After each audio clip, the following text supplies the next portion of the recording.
Clients, students, and followers often ask me how I keep track of ideas and information. They want to know how articles and podcast episodes like this one come together.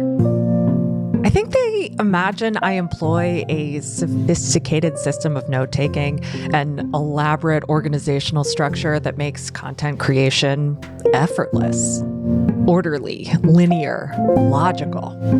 And it's no wonder. Between apps like Roam and Notion and books like Building a Second Brain and Digital Zettelkasten, personal knowledge management has become a popular hobby in certain niches.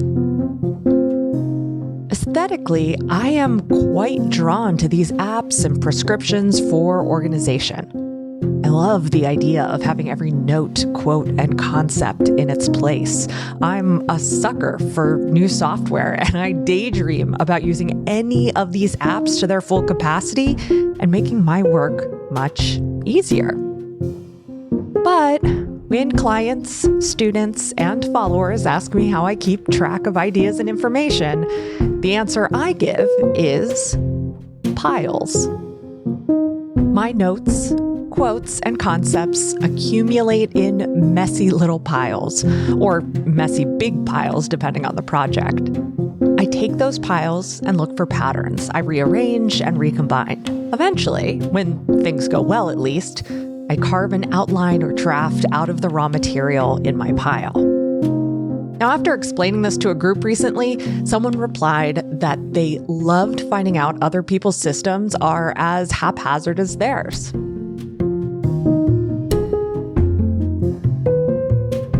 I'm Tara McMullen, and this is What Works, the show that rethinks work, business, and leadership for the 21st century economy.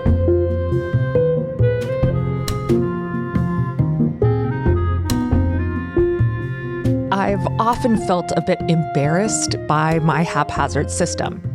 There's part of me that wonders whether I could do better work faster and more efficiently if I had a more robust system. Maybe. Maybe not. Is better work faster and more efficiently even a good goal to reach for? The truth is that I've tried other systems. I've tried to standardize my notes or develop a regular routine for processing what I've read or listened to that day. Inevitably, I end up with piles again.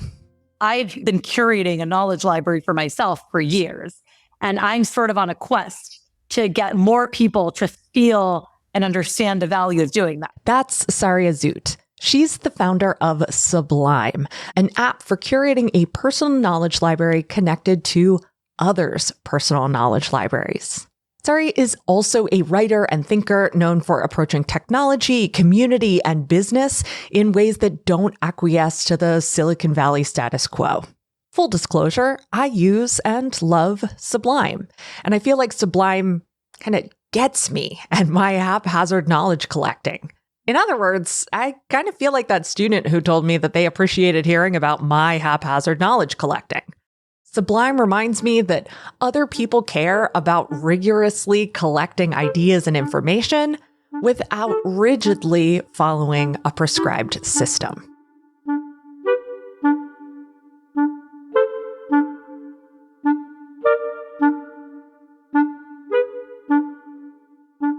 We've all heard the internet era described as the information age.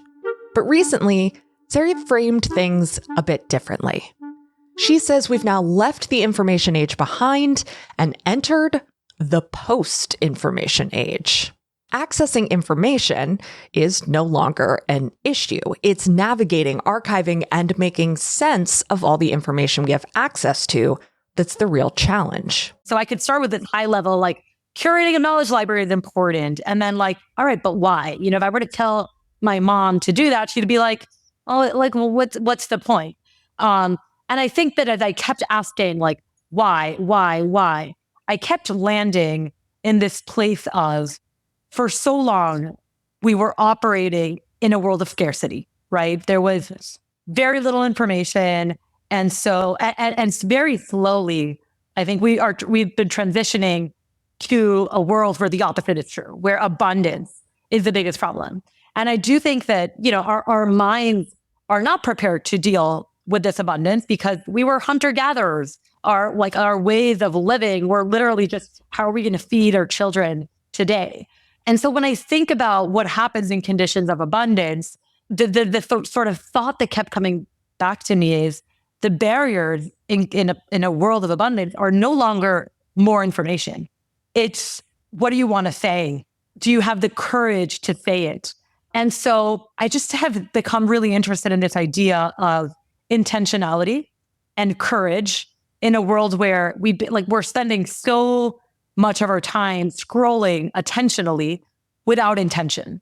And so to me, so much of the shift from scarcity to abundance, from not having enough information to having too much information, is really about how do we develop the courage and the intention. It's true that there is more raw information in the world today than ever before. We know more about how the human body works, what the universe is made of, how ancient civilizations functioned, and why the summers keep getting hotter. It's also true that more of us have access to that information than ever. More of us also have time to think about and respond to that information, even if time is a scarce resource. However, that doesn't mean that the problem of too much information is new. It's not.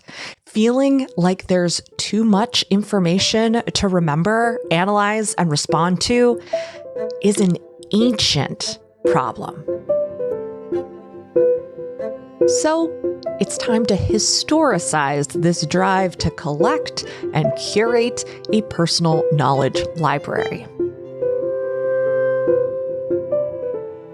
Historian Anne Blair writes that the perception of and complaints about overload are not unique to our period. Ancient, medieval, and early modern authors and authors working in non-Western contexts articulated similar concerns, notably about the overabundance of books and the frailty of human resources for mastering them, such as memory. She traces information or knowledge management back through many different practices and reference types, including early dictionaries, bibliographies, library catalogs, and mixed reference books. Blair cites a 2nd century Roman scholar named Aulus Gellius, who describes his practice this way. I used to jot down whatever took my fancy, of any and every kind, without any definite order or plan, and such notes I would lay away as an aid to the memory, like a kind of literary storehouse. I mean, sounds like a pile to me. One prominent example of this type of knowledge collection emerged in the Renaissance period. The Commonplace book. The exact nature of a commonplace book is specific to the person creating it, but essentially, a commonplace book is a collection of notes, quotes, and concepts based on reading and observation. Here's how Sarah Mackenzie, an author and the founder of Read Aloud Revival, describes her own commonplacing practice. A commonplace book is really very simple. It's just a journal or a notebook where you're saving passages or words or quotes from a book you love. My commonplace book actually is just in my notes app on my phone. I just keep a notes app on my phone where I jot down a passage or a quote from a book that I really love. A lot of times I use it on my phone. I also have a notebook that sometimes I write in. I'm just less likely to do that because I have to go find the notebook and yada, yada. You know how that goes. But there's no right or wrong way to do this. Blair notes that as early as the 15th century, European humanists were explaining the value and importance of the commonplacing practice.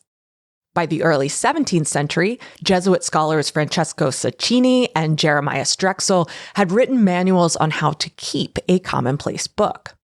Now, given the description of a commonplace book thus far, you might imagine something that resembles a book of inspirational quotes, something you might buy as a heartwarming gift for a recent graduate or new mom, sort of a little tchotchke of a book. And it's true that commonplace books can be a source of inspiration. But the real magic, as writer, podcaster, and media theorist Stephen Johnson puts it, is in the creative potential of commonplace books. He writes, all of this magic was predicated on one thing, that the words could be copied, rearranged, put to surprising new uses in surprising new contexts. By stitching together passages written by multiple authors without their explicit permission or consultation, some new awareness could take shape. By virtue of their haphazardness and frequency of use, commonplace books encourage the spontaneous and unexpected juxtaposition of ideas that lead to new ideas. Now, I'm not the first to notice the connection between Sublime and commonplace books. Sublime user Keely Adler, who describes herself as a brand strategist by trade and time-traveling futurist at heart, put it this way. It finally dawned on me what exactly Sari Azout has managed to do with the Sublime app. She went and built the digital, collaborative, commonplace book of my dreams.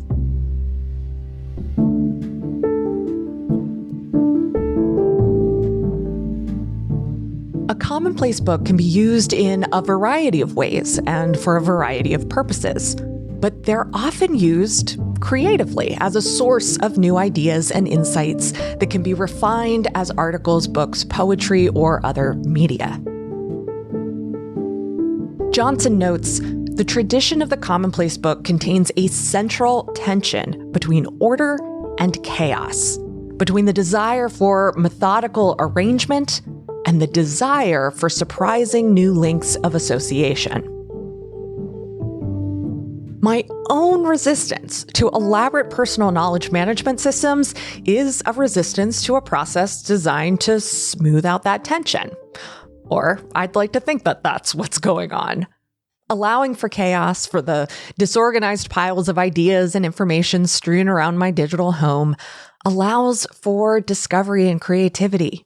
Eliminating that chaos threatens to eliminate the potential for discovery. Or so I tell myself as I excuse my mess.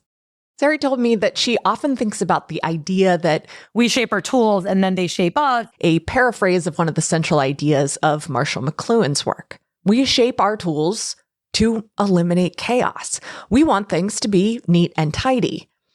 And really, software needs things to be neat and tidy.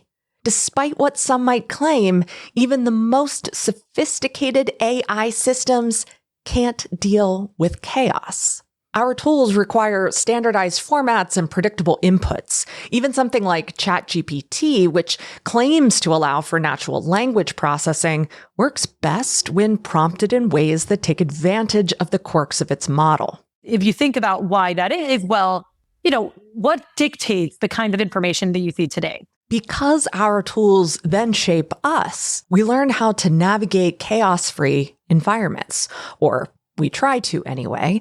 But of course, the real world, the world not dictated by software features and algorithms, is full of chaos. Most of our information we consume either in social media or Google. And so let's look at Google. What you tend to see on Google is SEO optimized. And there's, we can get into like the depth of how that impacts the kinds of stuff that like nobody goes to the second page of Google. So if the first page is all of the SEO manufactured stuff, translating chaotic reality into something that algorithms can understand brings us marketing practices like search engine optimization. The basic premise of SEO has been to take messy human communication and make it legible to search engines. Use the right keywords, syntax, and tags, and you can generate steady traffic to a website. Now, the software we call artificial intelligence essentially uses our code-optimized content like a machine-readable commonplace book. That's what happens when Google spits out an answer to your question in its AI overview, or when ChatGPT helps you with, say, market research.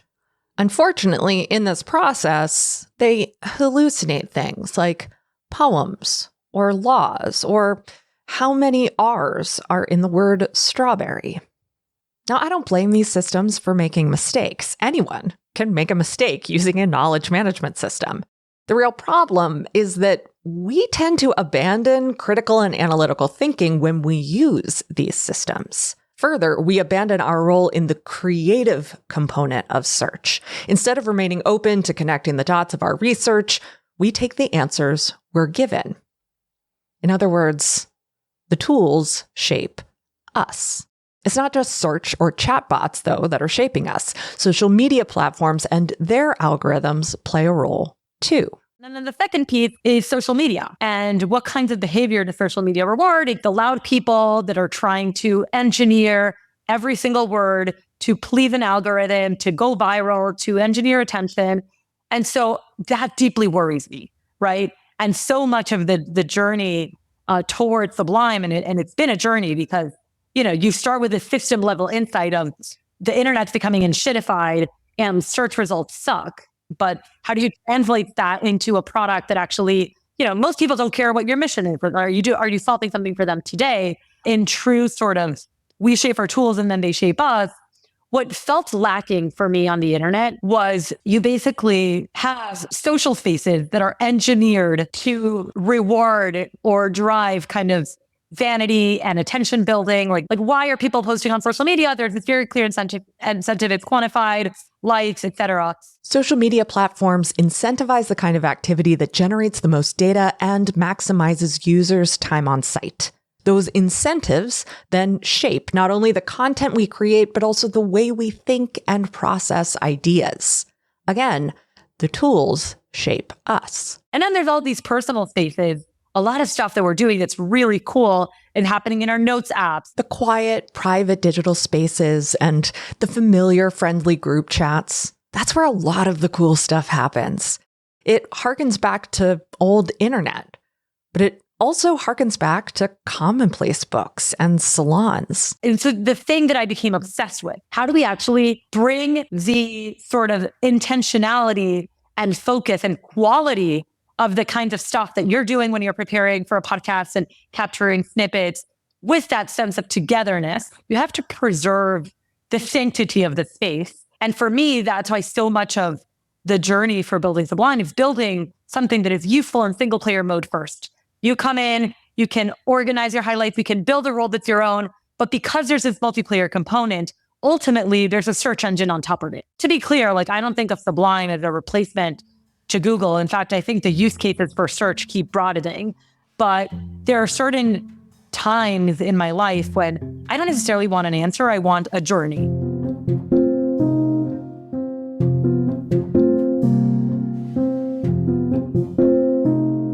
The 17th century philosopher John Locke had a fascinating structure for his Commonplace books.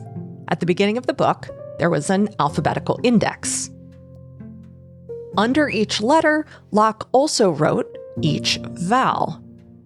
So under the letter B, there would also be the letter A, E, I, O, and U. Same under C, D, E, F. You get the idea. When he happened upon a quote or idea that he wanted to put in his Commonplace book, he thought up an appropriate heading for it. We might think of it as a category or a tag today. For example, if I wanted to commonplace the quote, "We shape our tools and our tools shape us," I might put that under the heading media. Now, to place media in my index using Locke's system, I would find the M section of the index and then select the first vowel in the word. So M and then E.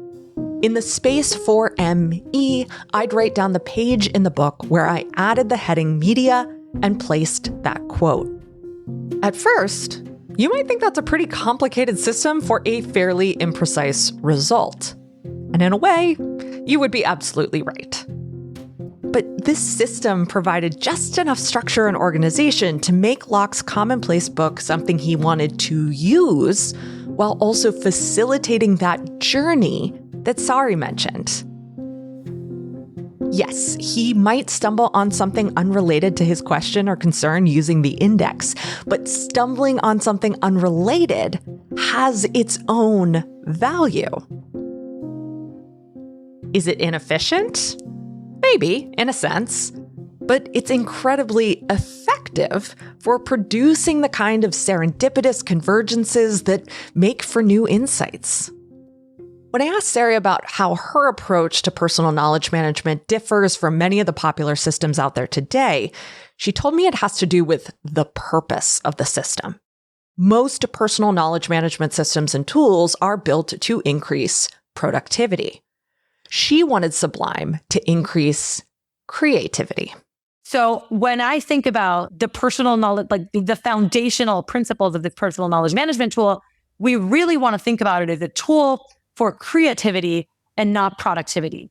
I think the way that manifests, productivity tools, obviously there's personal knowledge management tools that are, that are branded as, do more faster and more efficiently. And there's that branding, which I personally am more drawn to, like, make something wonderful. I find this genuinely compelling and exciting. What does it mean to build software to facilitate creativity rather than productivity? How does that purpose impact product decisions, organizational structure, and management practices? How does a focus on creativity change the user interface or customer experience of a product?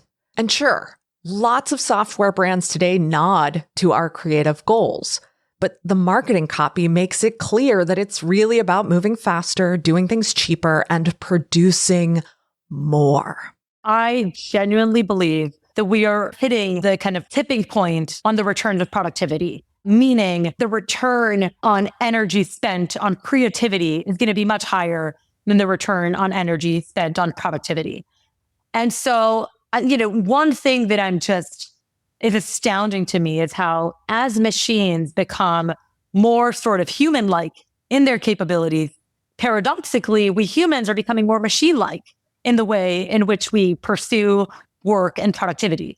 But this is really a race that we cannot win, right? Like, compared with machines and AI, if you wanted to automatically record 100 podcasts and churn out and automatically, you can, the AI is going to beat you at that game any day now. So quantity is its game. But quality and intention and taste, that has to be ours.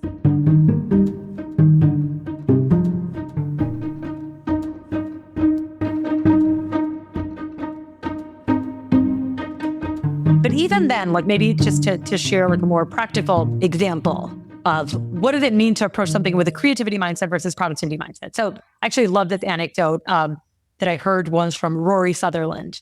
And he basically said that there was once a project where people were complaining about an elevator not being fast enough.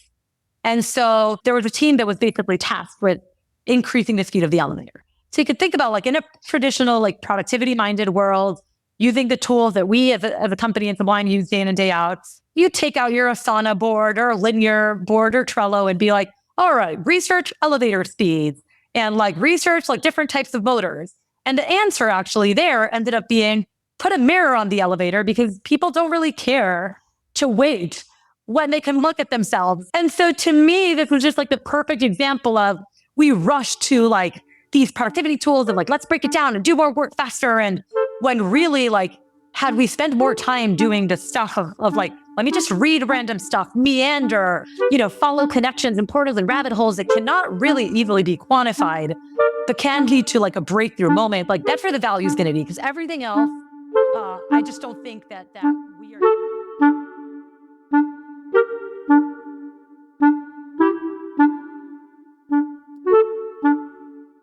Commonplace books, like most personal knowledge management systems, are individual. They operate in what Sari calls single player mode.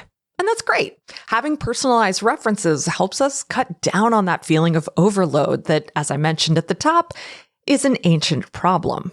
However, only so much engineered serendipity can happen in single player mode.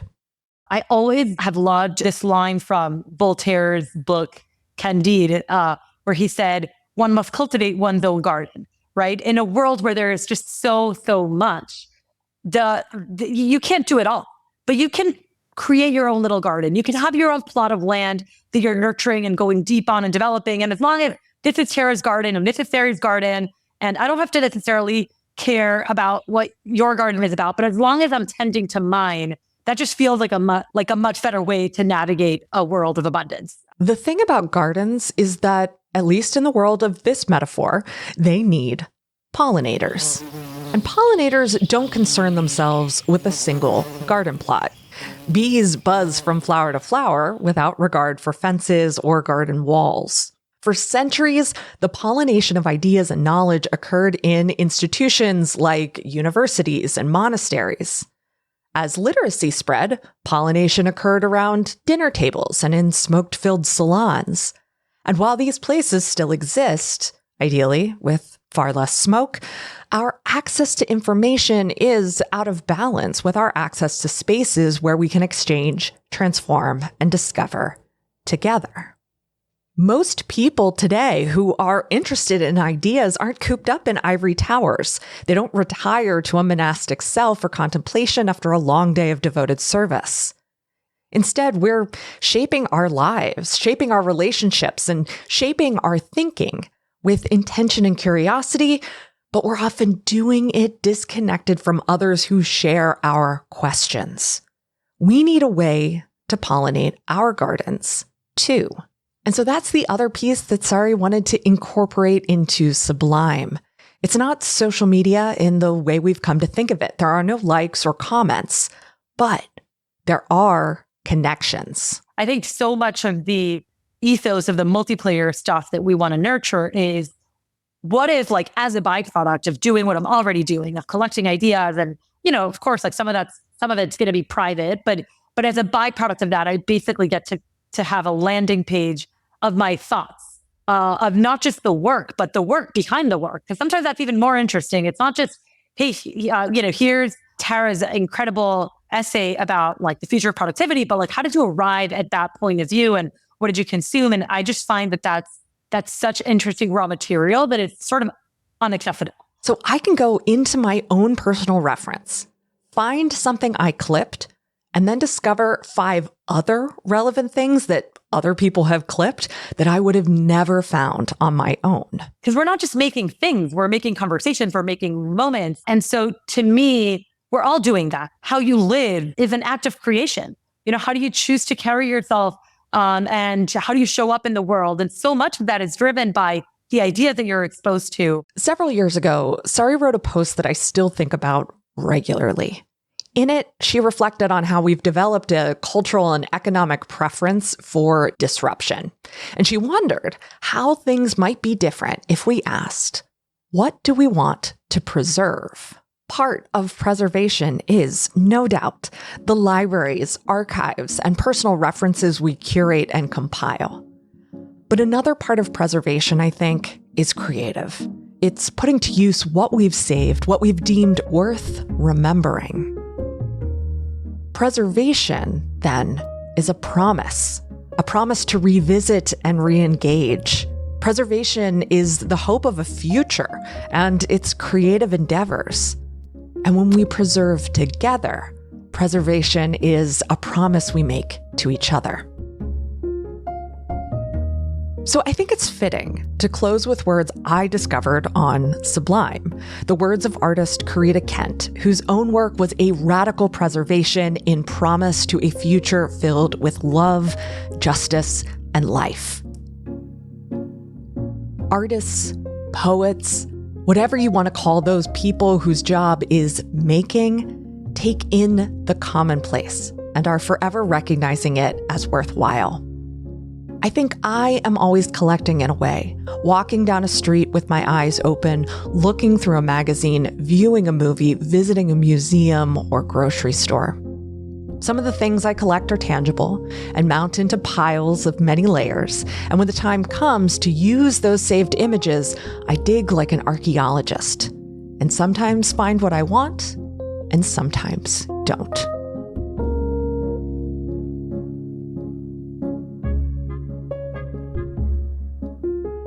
Huge thanks to Sari Azout for her time and insight. If you want to check out Sublime, good news. Sari gave me a bunch of invites to the platform for you to be able to check it out. So go to the show notes for this episode or the essay version at whatworks.fyi and grab one of those invites. Or, of course, you can find out more about Sublime at sublime.app.